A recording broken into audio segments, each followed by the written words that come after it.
Hello everyone, welcome to Pavi's Classroom. Today's topics பார்த்தீங்கன்னா unit 1ல chapter 1ல இருந்து commerce and trade in north India. அதாவது north India like Delhi, Mumbai, லாகூர், அகமதாபாத் இதில் ட்ரேட் அண்ட் காமர்ஸ் எப்படி இருந்துச்சுன்னு பார்க்கலாம். ஓகேங்களா?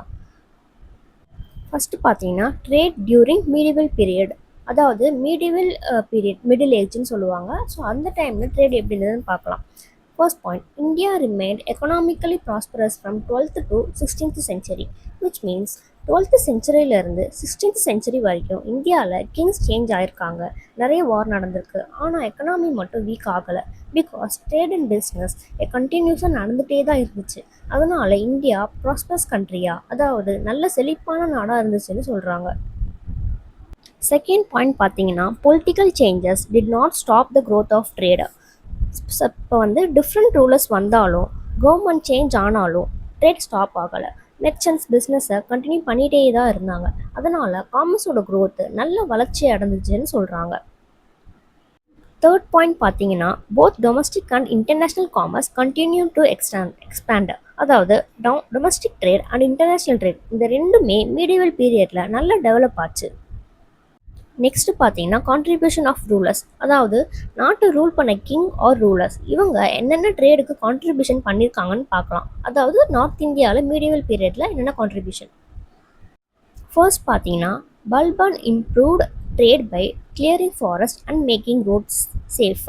அதாவது பல்பன்னா who was the 9th sultan of Delhi. அதாவது டெல்லியை ஆட்சி செஞ்சவர்னு சொல்கிறாங்க.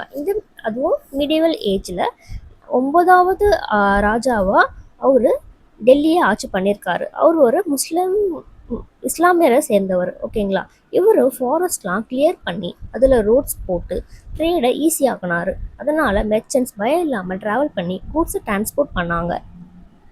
செகண்ட் பார்த்தீங்கன்னா Alauddin Khilji controlled prices and encourage imports. அதாவது பல்பனுக்கு அப்புறம் டெல்லி ரூல் பண்ணவர் அலாவுதீன் கில்ஜி தான். நார்த் இந்தியாவில் குஜராத், ரதன்பூர், சித்தூர் இந்த மாதிரியான இடத்தெல்லாம் இவர் ரூல் பண்ணியிருக்காரு. இவர் ப்ரைஸ் கண்ட்ரோல் பண்ணார். ரஷ்யாவில் இருந்து நம்ம நாட்டுக்கு கூட்ஸ் இம்போர்ட் பண்ண என்கரேஜ் பண்ணியிருக்காரு. கொஞ்சம் கூட்ஸை சப்சிடியாக கொடுத்து ட்ரேடர்ஸ்க்கு சப்போர்ட் பண்ணியிருக்காரு. சப்சிடினா ஒரு பிஸ்னஸ் ஆர்கனைசேஷன் ஆர் இண்டிவிஜுவலுக்கு ஃபினான்ஷியலாக கவர்மெண்ட் சைட்லேருந்து ஒரு சப்போர்ட் பண்ணுறது தான் சப்சிடி. ஸோ கொஞ்சம் கூட்ஸுக்கு மட்டும் சப்சிடியாக கொடுத்து சப்போர்ட் பண்ணியிருக்காரு ட்ரேடர்ஸ்க்கு. நெக்ஸ்ட் பார்த்தீங்கன்னா மேஜர் ட்ரேடர்ஸ். மேஜராக எந்த ஊர் ட்ரேடர்ஸ்லாம் இருந்தாங்கன்னு பார்க்கலாம். First Arab merchants dominated India's foreign trade. Foreign ட்ரேடில் அரப்ஸ், அதாவது அரபியர்கள் இவங்க ரொம்ப பவர்ஃபுல்லாக ட்ரேடர்ஸாக இருந்தாங்க. இந்தியாவோட ஓவர்சீஸ் ட்ரேடில் அவங்க முக்கியமான ரோல் ப்ளே பண்ணியிருக்காங்க. செகண்ட் பார்த்தீங்கன்னா Tamils, Gujaratis and Marwaris participated in trade. அதாவது தமிழர்கள், குஜராத் ஆளுங்க, மர்வாரிஸ்னா ராஜஸ்தான் ஆளுங்க, இவங்க எல்லாம் டொமஸ்டிக் ட்ரேட்லேயும் ஓவர்சீஸ் ட்ரேட்லேயும் ஆக்டிவாக இருந்ததாக சொல்கிறாங்க. தேர்ட் பார்த்தீங்கன்னா முல்தானிஸ் அண்ட் குராசானிஸ் மேனேஜ்டு ஓவர்லேண்ட் ட்ரேட். அதாவது முல்தானிஸ் பார்த்தீங்கன்னா பஞ்சாப் ஆளுங்கன்னு சொல்லுவாங்க. குராசானிஸ் பார்த்தீங்கன்னா நார்த் ஈஸ்ட் ஈரான் இல்லைனா ஆப்கானிஸ்தான் ஆளுங்கன்னு சொல்லுவாங்க. இவங்க லேண்ட் ரூட்ஸ் யூஸ் பண்ணி central Asia and west Asia countries கூட ட்ரேட் மேனேஜ் பண்ணியிருக்காங்க. இவங்க எல்லாம் தான் இன் மீடியவல் பீரியடில் நார்த் இந்தியாவில் மேஜர் ட்ரேடர்ஸாக இருந்தாங்க. நெக்ஸ்ட் பார்த்தீங்கன்னா கரன்சி சிஸ்டம். அதாவது மீடியவல் பீரியடில் என்னென்ன கரன்சி யூஸ் பண்ணாங்கன்னு பார்க்கலாம். First silver and copper coins were introduced. Sultan பீரியடில் silver and copper coins use பண்ணி ஆரம்பித்தாங்க.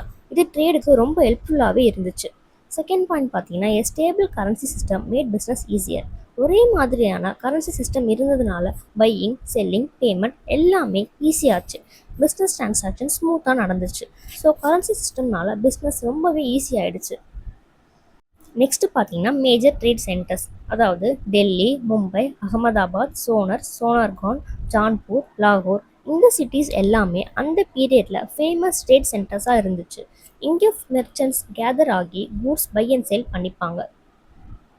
நெக்ஸ்ட் பார்த்தீங்கன்னா imports. India imported horses, dry fruits, precious stones, glassware, raw silk and other luxury goods.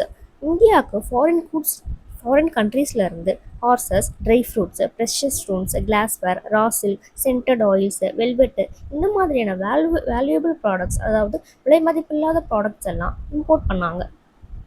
Next பார்த்தீங்கன்னா exports. India exported goods to East Africa, Malaya, China and Far East. இந்தியாவிலேருந்து different products எல்லாம் East Africa, Malaya, China, Far East இந்த மாதிரி கண்ட்ரீஸ்க்கு export பண்ணாங்க. இதனால் India foreign ட்ரேடில் முக்கியமான இடம் பிடிச்சதுன்னு சொல்கிறாங்க. நெக்ஸ்ட் பார்த்தீங்கன்னா trade routes. Trade was carried out through land and sea routes. அதாவது லேண்ட் ரூட் மூலமாகவும் சீ ரூட் மூலமாகவும் நல்லாவே ட்ரேட் பண்ணாங்க.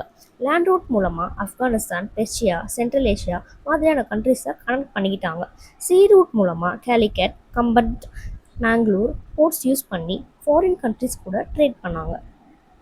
Overall, medieval India became a major trade hub, அதாவது strong trade routes, stable currency system, active merchants, domestic and international growth.